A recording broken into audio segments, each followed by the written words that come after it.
One of the things you'll notice in the Spanish cooperage versus the American bourbon cooperage that we'll see later on is the method of firing the cask. Here in Spain, each individual cask is treated as a hand-built cask, and the butt 500-litre cask is carefully placed over individual fire pits. Those fire pits don't have the same intensity of heat as the gas-fired burners in Kentucky. What they're doing here is placing the cask over for a period of about 45 minutes, using all the scrap bits of wood from the machining process when they're manufacturing the staves and the heads. Unlike Kentucky, where they're heating the cask to a huge intensity of about 1,000 degrees plus and burning it for about 30 to 45 seconds, here in Jerez, they're slowly toasting it, almost like a piece of bread, for about 45 minutes, and that imparts more subtle caramel sugary flavours into the softer European oak.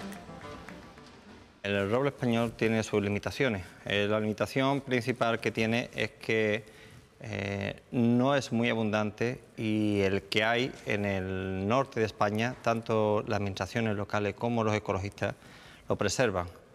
Es un roble que no se puede, no es replantable. Lo pudiera ser, pero no crece, que el crecimiento es totalmente espontáneo y natural, lo cual quiere decir que cuando un roble se corta, crece mucho alrededor. El más fuerte seca a los demás.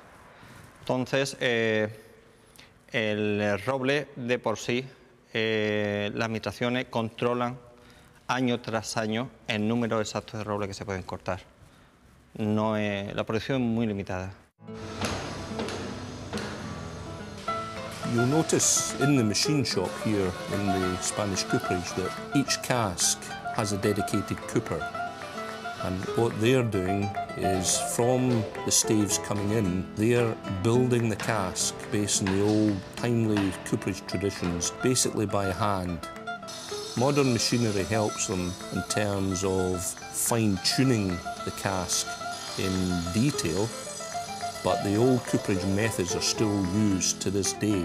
Unlike in America, it's a big manufactured machine operation. The coopers here will typically produce about 80 casks in a day in total. That's not individually, whereas in the machine shops in Kentucky, they'll produce about 2,500 casks a day.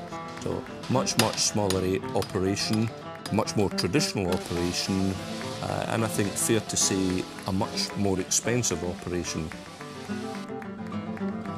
Today we can be paying anywhere up to £500 now for a sherry cask.